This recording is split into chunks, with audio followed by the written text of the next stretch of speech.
नमस्कार दोस्तों, स्वागत है आपका आज की बेहद बड़ी और ज़रूरी खबरों में। लेकिन खबर में आगे बढ़ने से पहले अगर आप भी गरीबों की मदद में उतरी कांग्रेस पार्टी का समर्थन करते हैं तो आप अभी इस वीडियो को लाइक कीजिए और इस लाल बटन को दबाकर चैनल को फ्री में सब्सक्राइब करके घंटी बजाइए और कमेंट में लिखें जय हिंद। रुख करते हैं पहले खबर की तरफ। निसर्ग को लेकर राहुल गांधी की अपील, खुद का रखें ख्याल, पूरा देश आपके साथ। जी हां दोस्तों, सतर्क रहें, सुरक्षित रहें। राहुल गांधी 3 जून को मुंबई पहुंचेगा तूफान निसर्ग। महाराष्ट्र और गुजरात पर चक्रवाती तूफान निसर्ग का खतरा मंडरा रहा है। निसर्ग 3 जून को मुंबई तट पहुंचेगा। शासन प्रशासन अलर्ट मोड पर है। मुख्यमंत्री उद्धव ठाकरे ने लोगों से घर में ही रहने की अपील की है। पुलिस ने लोगों की आवाजाही और सैर सपाटे पर रोक लगा दी है। महाराष्ट्र के सत्ताधारी गठबंधन महाविकास अघाड़ी के घटक दल कांग्रेस के पूर्व अध्यक्ष राहुल गांधी ने भी ट्वीट कर लोगों से सतर्क रहने की अपील की है। राहुल गांधी ने कहा है कि चक्रवाती तूफान निसर्ग कल महाराष्ट्र और गुजरात पहुंच रहा है। इस कठिन समय में पूरा देश आपके साथ खड़ा है। उन्होंने अपना ख्याल रखने की अपील करते हुए कहा कि सतर्क रहें, सुरक्षित रहें। रुख करते हैं अगली खबर की तरफ। यूपी 69,000 सहायक शिक्षकों की भर्ती पर हाई कोर्ट ने लगाई अंतरिम रोक। जी हां दोस्तों, कुछ प्रश्नों पर उठाए गए थे सवाल। हाई कोर्ट ने भर्ती पर लगाई रोक। इलाहाबाद हाई कोर्ट की लखनऊ बेंच ने बुधवार को उत्तर प्रदेश में 69,000 सहायक शिक्षकों की भर्ती प्रक्रिया पर अंतरिम रोक लगा दी। दरअसल याचिकाकर्ताओं ने सहायक शिक्षकों के घोषित रिजल्ट में कुछ प्रश्नों की सत्यता पर सवाल उठाए थे। इस पर सुनवाई करते हुए कोर्ट ने भर्ती प्रक्रिया पर रोक लगा दी है। अगली सुनवाई 12 जुलाई को होगी। आदेश जस्टिस आलोक माथुर की बेंच ने दर्जनों याचिकाकर्ताओं की याचिकाओं पर एक साथ सुनवाई करके जारी किया। इससे पहले हाई कोर्ट ने 1 जून को अपना आदेश सुरक्षित किया था, जिसे आज सुनाया गया। कोर्ट ने याचिकाकर्ताओं को विवादित प्रश्नों पर अपनी आपत्ति 1 सप्ताह के भीतर राज्य सरकार के समक्ष प्रस्तुत करने को कहा है। याचिकाकर्ताओं की आपत्तियों को यूपी सरकार यूजीसी को भेजेगी और यूजीसी आपत्तियों का निस्तारण करेंगी। अगली सुनवाई 12 जुलाई को होगी। गौरतलब है कि सरकार नियुक्तियां पूरी करने में बहुत तत्परता दिखा रही थी। सरकार का मानना था कि इस कोरोना काल में जल्द नियुक्तियां होने पर अनेकों अभ्यर्थियों को बहुत राहत मिलेगी। 2 जून को ही सहायक शिक्षकों के 69,000 पदों के लिए चयनित उम्मीदवारों की अंतरिम मेरिट लिस्ट जारी कर दी गई थी। चयनित उम्मीदवार आधिकारिक वेबसाइट upbasicedu.gov.in पर जाकर पूरी लिस्ट देख सकते हैं। चयनित उम्मीदवारों को जिला आवंटित कर दिया गया है। इस बाबत विवरण वेबसाइट पर उपलब्ध है। रुख करते हैं अगली खबर की तरफ। केंद्र से राहुल ने पूछा, क्या कोई चीनी सैनिक भारत सीमा में नहीं घुसा?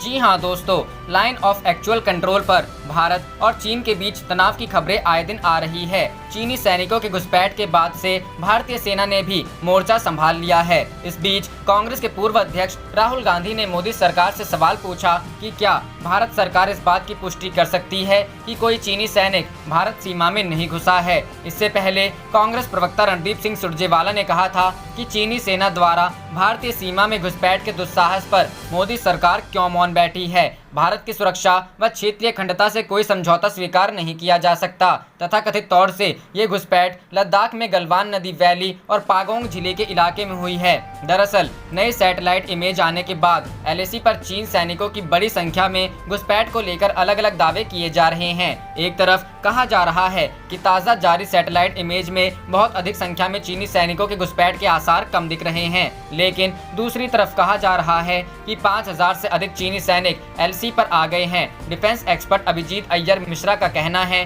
कि सैटेलाइट इमेज में जिस तरह से चीनी सैनिकों की हरकत सामने आई है, उससे लगता है कि बहुत ही कम संख्या में चीनी सैनिक सीमावर्ती क्षेत्र में सक्रिय हैं। ऐसे में एलएसी पर 5,000 चीनी सैनिकों का पहुंचना वाजिब नहीं लगता है, क्योंकि सैटेलाइट इमेज जारी करने वाले भी काफी पढ़े लिखे होते हैं। रुख करते हैं अगली खबर की तरफ। अमित शाह बिहार में करेंगे डिजिटल रैली। तेजस्वी बोले, चुनाव की चिंता गरीबों की नहीं। जी हां दोस्तों, केंद्रीय गृह मंत्री अमित शाह इस साल के अंत में प्रस्तावित बिहार विधानसभा चुनाव का शंखनाद 9 जून को बिहार में डिजिटल रैली के साथ करेंगे। विपक्षी दल आरजेडी ने शाह की रैली पर सवाल उठाए हैं। अमित शाह की इस प्रस्तावित डिजिटल रैली पर हमला करते हुए आरजेडी नेता और नेता प्रतिपक्ष तेजस्वी यादव ने बीजेपी पर तंज किया। तेजस्वी ने कहा है कि देश में महामारी फैली हुई है और बीजेपी को चुनाव की चिंता है। तेजस्वी ने कहा कि 9 जून को उनकी पार्टी अमित शाह के डिजिटल रैली का विरोध करके अपने तरीके से करेगी। कोविड-19 महामारी काल में इसी साल अक्टूबर-नवंबर में बिहार विधानसभा चुनाव प्रस्तावित है। ऐसे में सवाल उठ रहे हैं कि क्या बिहार में विधानसभा चुनाव संभव है या नहीं। इसी को लेकर तेजस्वी यादव ने कहा कि जब चुनाव आयोग राजनीतिक दलों से मिलकर महामारी के दौरान विधानसभा चुनाव कराया जाए या नहीं, इसको लेकर राय व्यक्त करने को कहेगा तो उस वक्त आरजेडी अपना मंतव्य रखेगी। तेजस्वी यादव ने कहा कि चुनाव अगर वक्त पर होता है तो पार्टी चुनाव जरूर लड़ेगी, मगर इस वक्त उनकी पार्टी की प्राथमिकता केवल गरीबों को राहत देने की है। उन्होंने कहा, शर्म की बात है कि अभी भी प्रवासी मजदूर लौटकर अपने घर को नहीं पहुंच रहे हैं। गरीब भूखे हैं और मर रहे हैं और लोग चुनाव की बात कर रहे हैं। रुख करते हैं अगली खबर की तरफ। शर्म हो तो इस्तीफा देकर घर बैठ जाओ। सोनू सूद से मदद मांगने पर भाजपा एमएलए पर भड़की अलका लांबा। जी हां दोस्तों, कांग्रेस नेता और दिल्ली की चांदनी चौक सीट से पूर्व विधायक अलका लांबा एक बार फिर चर्चा में हैं। इस बार भी उनका चर्चा में आना राजनीतिक है। हुआ यूं कि मध्य प्रदेश के रीवा जिले से भाजपा विधायक राजेंद्र शुक्ला ने बॉलीवुड एक्टर सोनू सूद से श्रमिकों को लाने के लिए मदद मांगी तो इस पर अलका लांबा भड़क गई। इस पर अलका लांबा ने ट्वीट के जरिए हमला करते हुए कहा कि देश और राज्य में इनकी ही पार्टी की सरकार होते हुए भी सोनू सूद से मदद मांग रहे हैं। नाराज अलका लांबा ने तो इस्तीफा तक मांग लिया। यह है पूरा मामला। बता दें कि देश भर में अब भी श्रमिक जहां तहां फंसे हुए हैं। वहीं बॉलीवुड एक्टर सोनू सूद ऐसे श्रमिकों को अपने पैसे से उनके घर भिजवा रहे हैं। इसको लेकर उनकी खूब तारीफ भी हो रही है।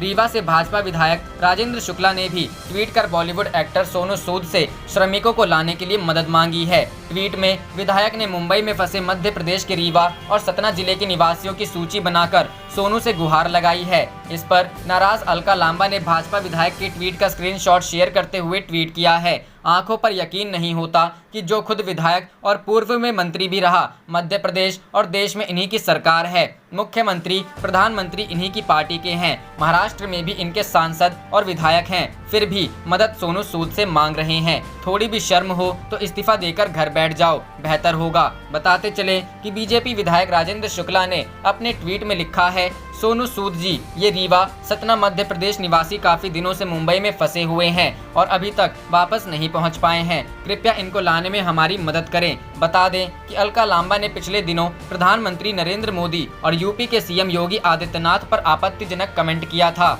इस पर उनके खिलाफ लखनऊ में मामला भी दर्ज कराया गया है। रुख करते हैं अगली खबर की तरफ। अलर्ट, यूपी बॉर्डर पर भीषण हुई जाम की समस्या, एम्बुलेंस तक ट्रैफिक में फंसी, गर्मी से लोगों का हाल बेहाल। जी हां दोस्तों, मुख्यमंत्री अरविंद केजरीवाल के दिल्ली बॉर्डर सील करने के ऐलान के बाद से देश की राजधानी से लगती अन्य राज्यों की सीमाओं पर जाम के हालात बद से बदतर हो गए हैं। पुलिस पास और अन्य वैध दस्तावेज के बिना किसी को भी सीमा के अंदर प्रवेश करने नहीं दे रहे हैं। सघन जांच के कारण यूपी बॉर्डर पर लंबा जाम लग गया है। इसमें मरीजों को ले जा रहे अन्य वाहनों के साथ ही एम्बुलेंस भी घंटों तक ट्रैफिक जाम में फंसी रही। किसी तरह उसे वहां से जाने दिया गया। वहीं गर्मी के कारण जाम में फंसे लोगों का हाल बेहाल हो गया है। दूसरी तरफ यूपी पुलिस के द्वारा बैरिकेड लगाने से स्थिति और भी खराब हो गई है। इससे पहले खबर आई थी कि दिल्ली गुरुग्राम बॉर्डर पर एक बार फिर से ट्रैफिक जाम लग गया है। सड़क पर गाड़ियों का रेला लग गया है। ऐसे में गाड़ियां रेंग रेंग कर चल रही हैं। वहीं यात्रियों को काफी परेशानी हो रही है। कई लोग तो जाम में फंसने की वजह से काफी गुस्से में थे। दरअसल जब से लॉकडाउन में छूट मिली है तब से सड़कों पर वाहनों का रेला लगना फिर से शुरू हो गया है। खासकर दिल्ली एनसीआर में सड़क पर जाम की स्थिति कुछ ज्यादा ही उत्पन्न हो गई है। मुख्यमंत्री द्वारा 1 जून को किए गए ऐलान के बाद से लगने वाले सारे बॉर्डर को सील कर दिया गया है। वाहनों की सघन चेकिंग की जा रही है। इस वजह से जाम की स्थिति उत्पन्न हो गई है। वहीं मंगलवार को भी दिल्ली उत्तर प्रदेश बॉर्डर पर दिल्ली पुलिस ने वाहनों की चेकिंग करनी शुरू कर दी थी। गाजियाबाद की तरफ से दिल्ली आने वाले वाहनों की चेकिंग की जा रही थी। जिसके पास मूवमेंट पास नहीं थे उन्हें वापस भेजा जा रहा था। इससे बॉर्डर पर लंबा जाम लग गया था। मौके पर मौजूद एक पुलिसकर्मी ने बताया था कि बॉर्डर को सील करके पास चेक करने के आदेश मिले हैं। जिसके पास मूवमेंट पास नहीं है उन्हें दिल्ली में प्रवेश की अनुमति नहीं है। वहीं दिल्ली नोएडा डायरेक्ट फ्लाईओवर पर भी ट्रैफिक जाम लग गया है। सुरक्षा कर्मी वाहनों की आवाजाही के दौरान लोगों के पहचान पत्र और पास की जांच कर रहे थे। रुख करते हैं अगली खबर की तरफ। मध्य प्रदेश उपचुनाव के लिए कांग्रेस प्रशांत किशोर की लेगी मदद। 24 सीटों पर होने हैं चुनाव। जी हां दोस्तों, मध्य प्रदेश में आने वाले दिनों में 24 सीटों पर विधानसभा उपचुनाव होने हैं। इस बाबत चुनावी मैदान में उतरने वाली पार्टी कांग्रेस और भारतीय जनता पार्टी जमकर तैयारियां कर रही हैं। कोरोना संकट के बीच होने वाले उपचुनाव में जीत को लेकर रणनीति बनाने में दोनों पार्टियां जुटी हुई हैं। कांग्रेस इस चुनाव में राजनीतिक रणनीतिकार प्रशांत किशोर की मदद लेने जा रही है। पार्टी के विधायक पीसी शर्मा ने मंगलवार को कहा कि चुनाव प्रचार के लिए प्रशांत किशोर से बातचीत चल रही है। जिन 24 सीटों पर चुनाव होने हैं उनमें से 22 सीटें ज्योतिरादित्य सिंधिया समर्थक विधायकों के बीजेपी में शामिल होने और विधानसभा से इस्तीफा देने के बाद से खाली हैं। आप देख रहे थे आपका अपना चैनल जय हिंद जय भारत।